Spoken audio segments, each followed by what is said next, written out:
Hello, everyone, I'm Kenshin. Welcome to Talking History. Please take a moment to subscribe, like, comment, and share. Also, don't forget to turn on the notification bell. Thank you. Today's topic of discussion is the truth that soda brands absolutely don't want you to know. There's probably no one who doesn't know that soda isn't healthy, but to what extent it's unhealthy, I believe not many are aware. Today, we'll delve into the depths of how unhealthy soda can be and uncover the sinister secrets of the soda industry that go beyond what you and I can imagine. Do you know that when you take a sip of soda, not only does a large amount of concentrated sugar enter your body, but there are also countless controversial chemicals? To put it bluntly, it's like drinking a dangerous chemical concoction straight from a laboratory beaker. The danger lies in the fact that any one of these substances can affect our bodily functions. According to reports from the Centers for Disease Control and Prevention, CDC, in the United States, there is a direct relationship between drinking soda and the following diseases: obesity, type 2 diabetes, heart disease, kidney disease, fatty liver, gout, and even asthma. Finding an organ in the body that isn't affected by drinking soda is quite challenging.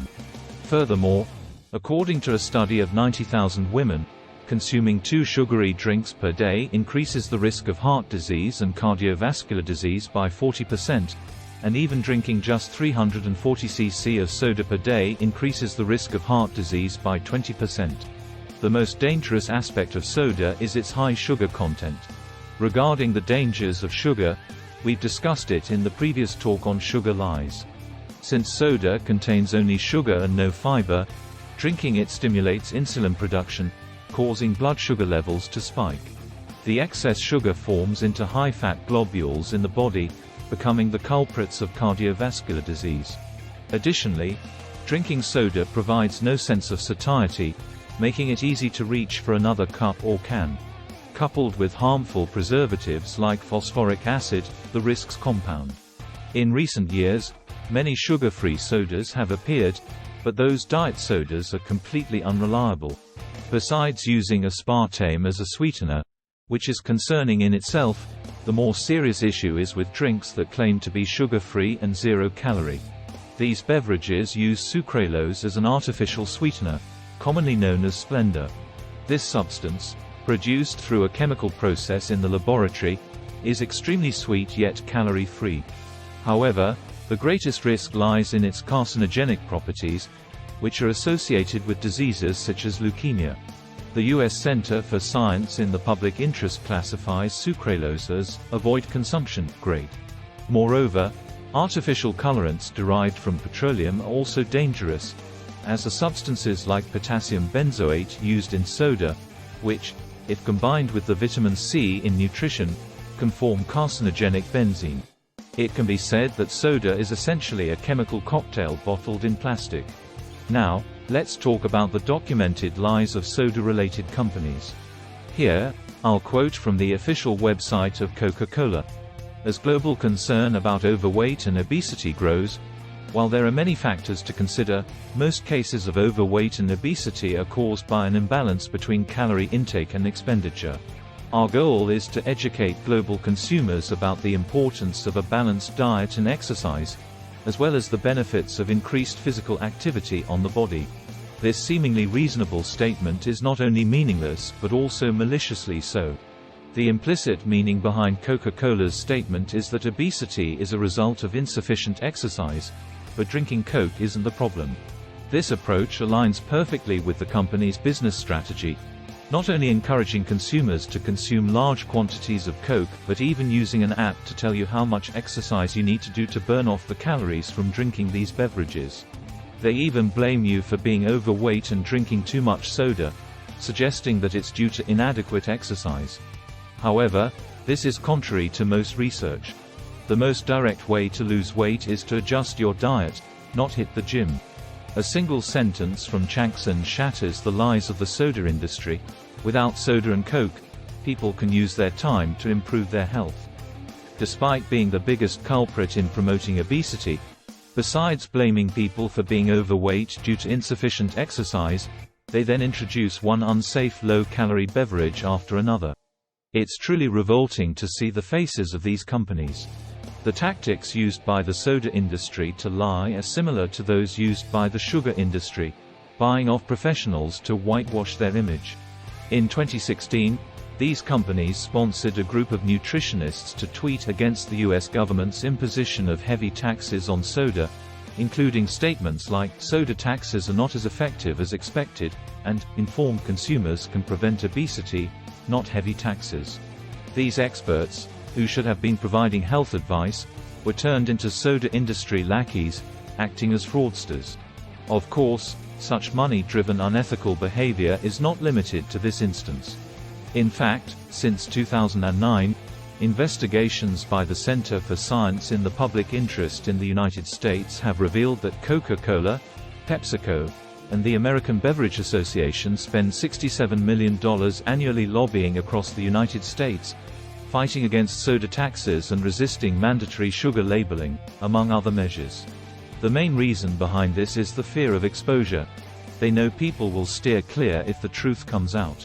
Cases of being bought off don't stop there. The soda industry funds 100 medical and public health organizations, including the American Diabetes Association and the American Heart Association, all of which are associations that link soda consumption to diseases. These organizations, supposed to be guardians of public health, accept money from these companies. In the face of conflicting interests, these associations choose dollars over morals. It's not hard to imagine what will happen next. A more blatant example is the non-profit organization, Global Energy Balance Network, led by a professor at the University of Colorado School of Medicine. It was initially established to combat obesity, but was also on Coca-Cola's sponsorship list, receiving $1.75 million. Yet, the organization claimed that the funding did not affect its operations. This is nothing but blatant lying with eyes wide open. If you've accepted money, how can you not act in the sponsor's interests? There are even reports that the organization's leadership elections and external publicity materials had the shadow of Coca-Cola's involvement in decision-making. After the emails revealing Coca-Cola's behind-the-scenes operations were exposed, the organization disbanded at the end of 2015, leading to the retirement of the head of the company's health and science department, who was clearly being made a scapegoat. This example illustrates well how soda-related companies will stop at nothing to protect their interests. Using money to buy influence is the most straightforward method.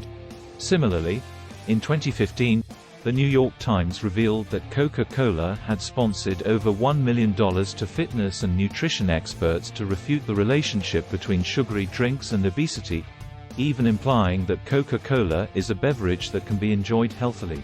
Only shameless companies can pull off such grand lies. They even funded a nutritionist who endorsed junk food, receiving a salary from Coca-Cola, claiming to have lost 12 kilograms just by eating cream-filled cakes. What's worse, they sponsored nutritionists to advise consumers to treat canned or small bottle colas as healthy snacks, which is simply shameless. These nutritionists, who only see profit, are the best targets for unscrupulous companies to buy off. As for the health of consumers, it doesn't even register in their eyes.